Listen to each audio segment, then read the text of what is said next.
Manx Radio Sports, brought to you by The Print Shed. Visit theprintshediom.com today to set up your personalised web shop for your sports club or business.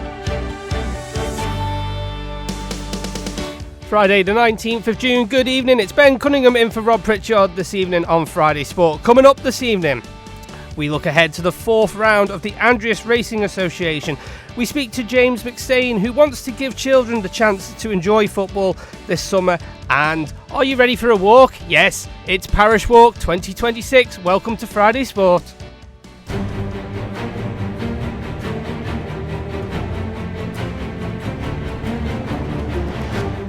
And a very good evening, and we're going to look at motorsport first off this evening. Only with 2 weeks from the conclusion of the 2026 Isle of Man TT, motorsport returns to the Isle of Man this weekend. A mix of two and freewheeling action is expected to take place in what is roughly the halfway point of the Andreas Racing Association Championship.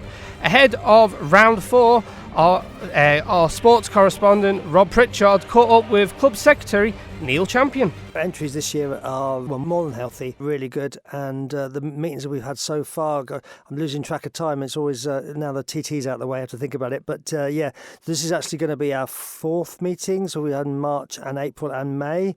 So this is definitely the halfway point, really. And it's all the racing's been really good, and the entries are, as I said, more than healthy. Now, there have been some extra developments for this weekend that people may not know about. We'll come to those in just a moment. Just taking a quick look then at some of the championships and how they looked after round 3, the previous round as well. So we'll start with the Open Solo Centre Championship. Currently, Rory Parker is tied at the moment with Jamie Kringle. Now, we must give a mention, of course, for Jamie Kringle, the Manx rider, who was involved in an incident during the second Supersport race of this year's Isle of Man TT races. Of course, won't be taking part this weekend as he continues his recovery. And Neil, I'm sure you'll agree, as everyone does, we wish him all the very best and a very speedy recovery. Absolutely, yeah. He's going to be a huge hole in the paddock, and he's multiple club champion, and we send out all our love and best wishes to him, and I'm sure that the whole paddock will feel that way. Absolutely. So yes, Jamie, wishing you all the very best. Elsewhere in the Open Solo Centre Championship, as I mentioned, Rory Parker leading the way at the moment. Rory expected to be involved this weekend? Yes, I think so. I haven't actually gone through the entry, but I'd be very surprised if he's not there. And obviously, no one wants to take advantage from somebody else being hurt. But that's just the nature of motorsport. So I'm sure Rory will be out there. Turning to the Supersport Championship, very well contested last season and well contested again this season as well. Carl Casement currently leading the way on 87 points, and that's clear of George Hadaway, second on 42. Grant Thompson, who of course won the class last year, on 39. But of course, Grant Thompson missed the last round because he was at the Northwest 200, but he's going to be back this weekend to try and claw back some points. Yeah, exactly right. And I think Grant will be thinking. Obviously, he was at the Northwest where he did acquitted himself really, really well. But he's back with us this weekend, and I'm sure he'll be planning to show Kyle who the boss is. And another standout already after 3 rounds so far is Francesco Ferraldo as well. Currently tops the standings in both the Super Twin and Sport Bike Championship and the Singles, Twins and Triples Championship. And from what we understand, Neil, he's got quite a busy weekend. Yeah, so Frankie's racing in Ireland in the Ulster Superbike Championship. He's leading the Supersport Cup, I'm told. So he's doing really well there. I think he's in Ireland on Saturday, and he's on the evening boat, overnight boat, Saturday night, so that he can come and race with us on Sunday. So he might look a little bit bleary-eyed in first practice. Yeah, and of course at 90 points that he's got across both those championships, we mentioned, some way clear of the rest of the competition. Now, one thing I did actually want to mention, speak about as well, because there's been developments, obviously, sidecars, huge headlines around them over the last couple of weeks around the Isle of Man TT race and the Southern 100. Particularly, there's been a couple of changes going into this weekend we'll start with. So what can you tell us about that? Yeah, so we didn't have sidecars on the programme for this weekend. The sidecar cruiser we've got a really good working relationship with. We, as per last year, actually, we ran a slightly shortened season, so we only ran 4 meetings for them, which meant they could all commit to it and get out there, and we could have a decent grid. And our June meeting wasn't going to feature sidecars, but a few of them have come to us and said, actually, we would like an outing, please. And obviously, we always want to put racing on, so we got that. And on top of that, Craig Craig Melvin and Stuart Christian, who were have been several times previous club champions, 3 times I believe. They've retired, but in the way with motorsport retirements, they're coming back out of retirement now. Craig has been playing around with solos, but he's a sidecar man at heart. So they've got themselves a new outfit and they're going to be out there as well. So it's not a championship round. There's no points for grabs on this. So it is just for the glory. But I'm really looking forward to it. It should be a lot of fun. Pride for stake, no doubt. And if we're talking sidecars and, of course, wishing people well, of course, we continue to wish Ryan Crowe and Callum Crowe as well, the defending ARA sidecar champions, after they're off during the Alaman TT races, both currently on the mend at the moment. Yeah, as that's my understanding as well. They are improving. Their injuries were not as serious, but they've still had lots of treatment, and hopefully we're going to see them back quite soon. Absolutely. All the very best to Ryan and Callum Crowe if you're listening out there. So, yes, this weekend, again, we'll just remind people first off that, could you just tell us a little bit about the format for those who don't know? Yeah, of course. So we're there both days, Saturday and Sunday. Saturday's just a test day, so it's for people to go out and set up their bikes, try different things, figure out how things are working, and get used to the conditions we're getting this weekend. That is open to the public, but there's no actual racing. Sunday is race day. We'll have first bikes on track from 9:30 for qualifying and practice, and then typically the racing will start, or get a few races in before a short lunch break, and then racing right through the afternoon. It's only £6 to get in on the day, and under 16s are free. Now, this summer, an island organisation is wanting to give children the chance to enjoy football on the island and do something to help out those who may be falling on more difficult times recently. Let's Play owner and one of the coaches is James Mcstay, and he explains why it feels now is the right time to make this gesture to the community. So, for me personally, we really, really look forward to the summer holidays. You know, as a coach and the team and the kids, they are all looking forward to the summer football camps. They've experienced them. And for me personally, I've had lots of situations where we've been trying to help parents through our weekly programmes that might be struggling a little bit. And I thought summer is such an important time for children to make memories, be active, get out there, meet new friends. And I think now is the right time for us to see what we can do within our community programmes and reach out to parents to give them an opportunity to come to the football camps and make their child have a really, really good experience within the camps without having the pressure of having to provide financial payments towards the clubs, essentially. And what benefit do you think this move, or hope that this move will have, not just for any youngsters who will take part, but also, like, say, parents and guardians as well, who might, in certain situations, just be having, financial challenges of some sort or another? Well, my message for them parents that have children that have a great interest in football, but for whatever reasons, ultimately the first reason you think that they might not be able to access the programmes is because of financial difficulties, and there's other difficulties along the line as well. Simply give us a message. My mobile number is 222 766. My phone's on all the time. We've got Let's Play on Facebook, on Instagram. Give us a message. There'll be no judgments made. We're here to help not only our members, but people in the community, whether that is someone that's interested in the clubs, but financially might be a bit of a barrier, and someone that wants to access our summer camps or term camps whenever they can. And for the children who take part in initiatives like Let's Play as well, just how beneficial can it be to just give them the chance, whether they want to continue football in the long run or just in the short term as well, give them that chance to, I suppose, in a physical sense, stretch the legs a bit, be active, but also have a chance to meet others and be social around something like this. Yeah, and that's a real good one, that, Rob, like you said, because ultimately kids are going to be going out this summer and meeting their friends. And I think it takes new environments for children to be in the majority of the time to go and meet new friends.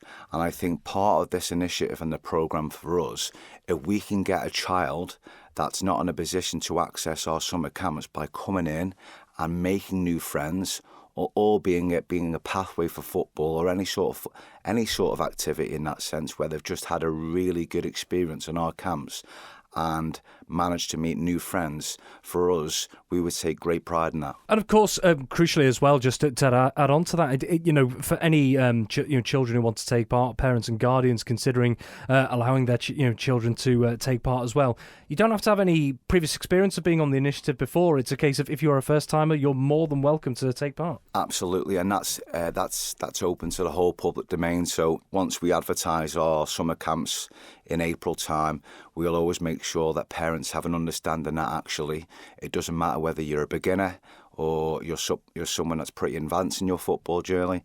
We want to make it accessible for everyone.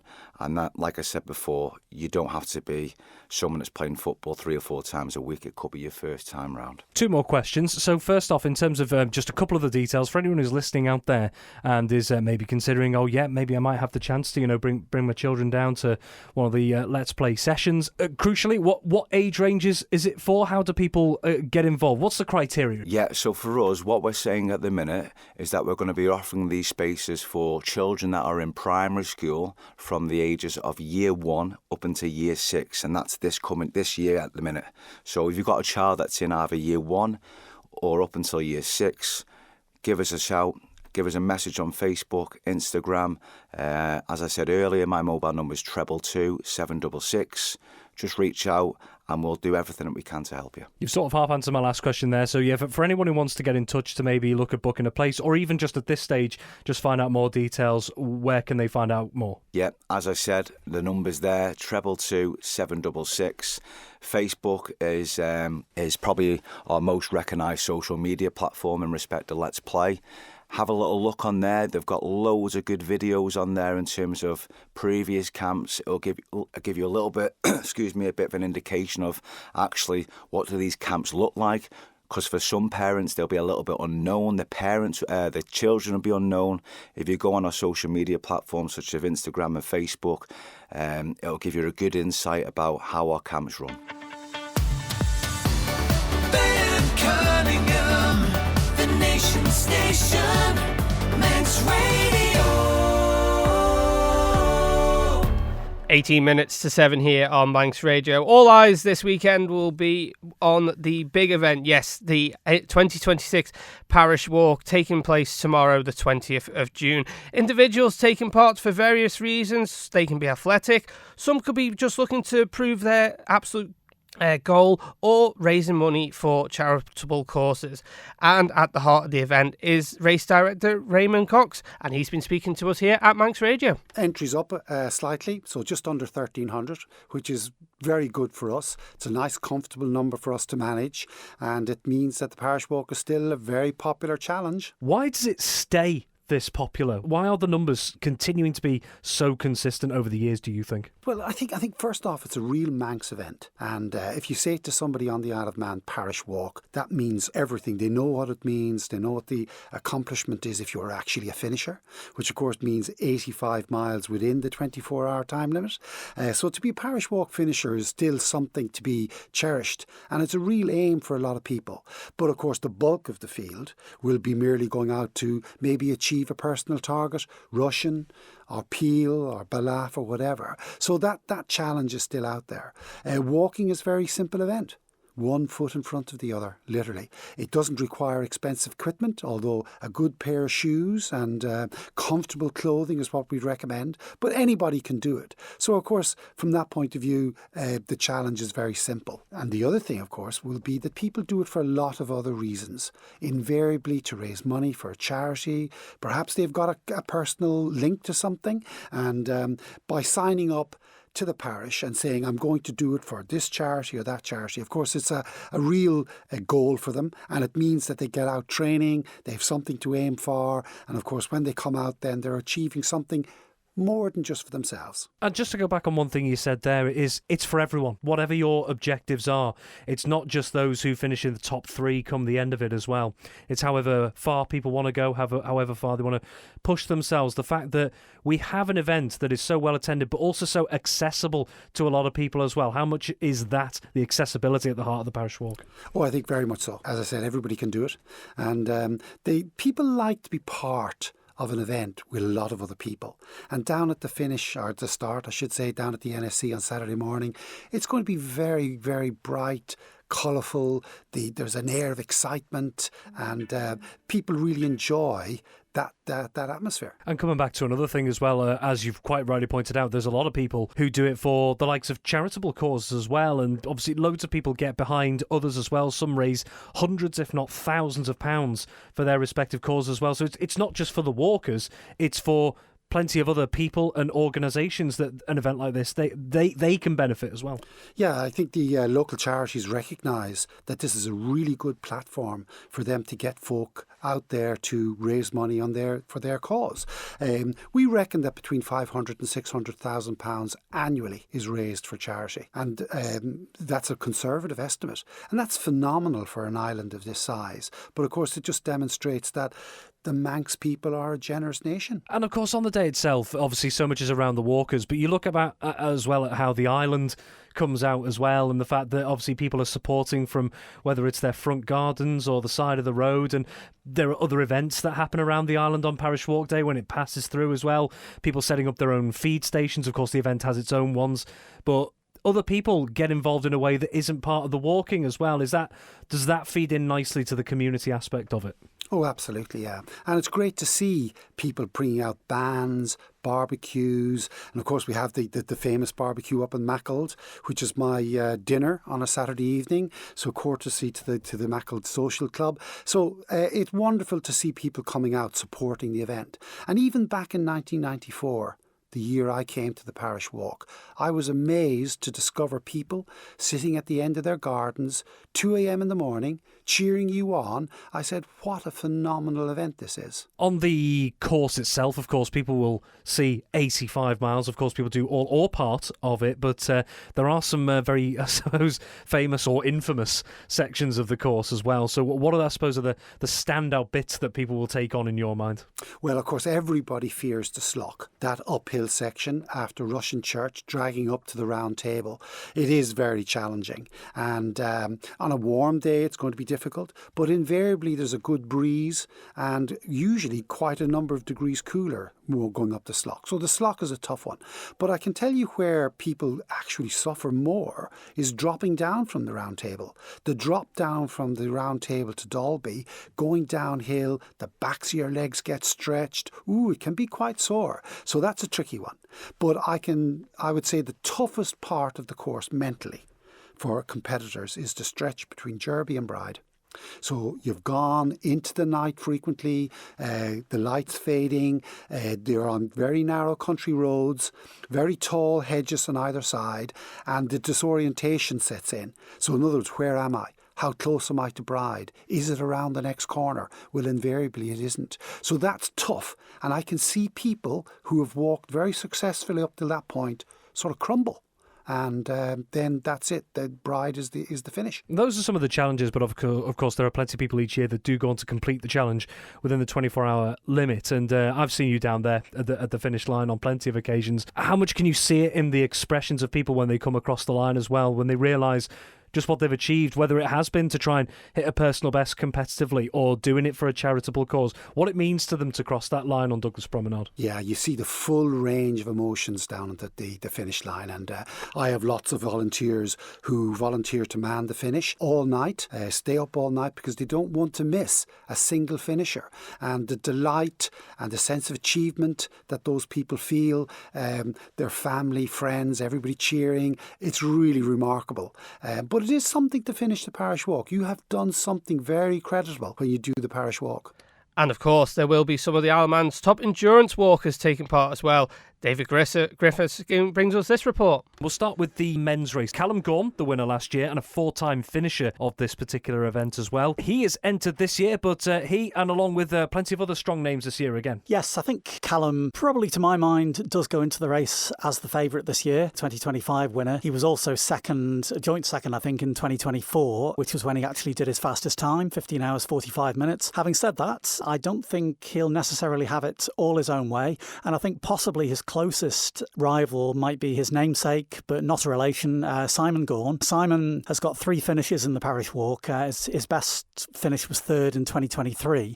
And interestingly, his fastest time of 15 hours 48 is only 3 minutes outside Callum's best time. Simon had a problem in last year's Parish where he had to retire through illness in the first 10 miles. He's got over that really well. But another really interesting entrant that we have this year is someone who, I didn't actually know this gentleman, but he's a French visitor by the name of Vincent de Bontan. In 2024, Vincent walked 100 kilometres in 10 hours 15 minutes. What I would say is that I would imagine that 100-kilometre race was probably done on flat terrain. The Parish Walk, as we all know, is anything but flat. So how he deals with going up Balacalawi and going up the Slock and all the other hills that we have on the course will be a really key element, I think. I think the other contenders, we've got the 2 guys who jointly won the recent Firefighters Walk over 50 kilometres, Chris Addy and Stu Osborne. One non-starter, which is really unfortunate, is twice former winner Paul Atherton, who I believe just had a spell of illness at around about April-May time, which basically meant that his training was too late to be competitive this year, so he unfortunately is a withdrawal. Even apart from those, there are several others who have got form over the last few years. Noel Ash, there's the likes of Morgan Armstrong-Payton, Ross Deakin, Ryan Downey, Michael Farnworth, Dan Gibson, Connor Gilbert, Callum Robb. So there's a lot of people who are going to be really competitive. Turning to the women's race now, 2 names stand out straight away. Last year's winner, Samantha Bowden, who's a 10-time finisher, and then Lorna Gleave, who, of course,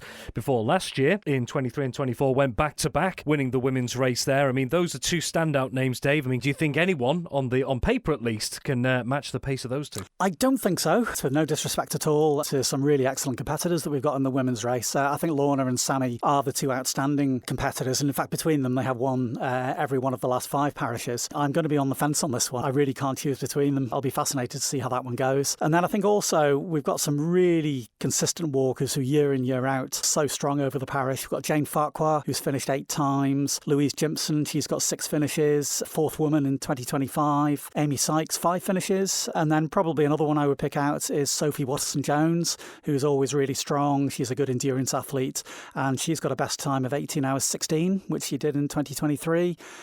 She's got 3 finishes as well. She's been training well.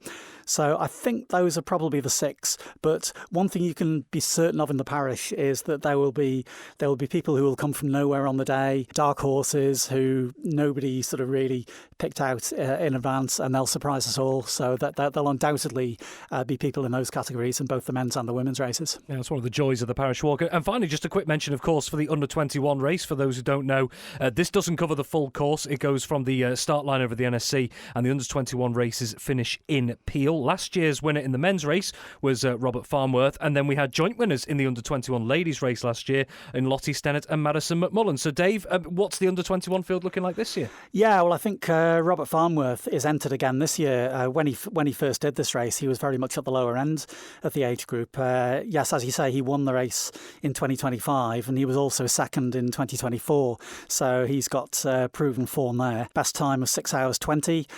So assuming that his training has gone well and he's prepared well, I think he's certainly the standout in the men's race. In the women's race, it's interesting because I think the 3 standout competitors are athletes who are pretty much the same age. They've grown up together as athletes, lifelong friends, and I think they're the 3 outstanding challengers. Like you say, Lottie Stennett and Maddie McMullen were the joint winners in 2025, and the previous year in 2024, Catherine Perry was the winner in a significantly faster time than Lottie and Maddie did last year. Catherine, very well known in local sport, initially as an athlete, but more recently as an Isle of Man cricketer who's competed internationally with the Isle of Man team. All 3 of them are at university in Leeds, all very fit, all very sporty. So I think it will certainly be between those 3. I think possibly Catherine, if her preparation has been good, might be the favourite, but it's a hard one to call. And that just about concludes everything here on Friday Sport Preview. Chris Kinley is standing by with Greatest Hits next. Jumping in with Howard and Chris, and then Rhiannon Evans with After Hours. But we had to leave you with Parish Walk theme song this evening. Yes, Proclaimers, 500 miles. Good luck. When I wake up, well, I know I'm gonna be the man who wakes up next to you. When I go out, yeah, I know I'm gonna be the man who goes along with you. If I get drunk, well, I know I'm gonna be the man who gets drunk next to you. And I heaver, yeah, I know I'm gonna be the man who's heavering to you. But I would walk 500 miles and I would walk 500 more just to be the man who walked 1,000 miles to fall down at your door. When I'm working, yes, I know I'm gonna be the man who's working hard for you. And when the money comes in for the work I do, I'll pass almost every penny on to you. When I come home, oh, I know I'm gonna be the man who comes back home to you. And if I broke, well, I know I'm gonna be the man who's growing over you. But I would walk 500 miles and I would walk 500 more just to be the man who walks 1,000 miles to fall down at your door.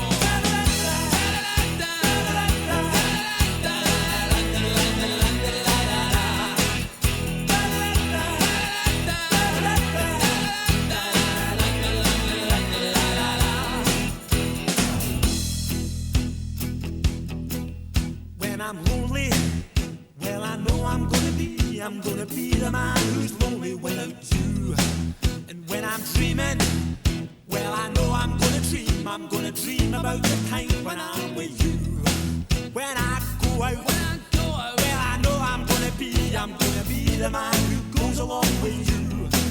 And when I come home, yes, I know I'm gonna be the man who comes back home with you. I'm gonna be the man who's coming home with you. But I would walk 500 miles and I would walk 500 more just to be the man who walks 1,000 miles to fall down at your door.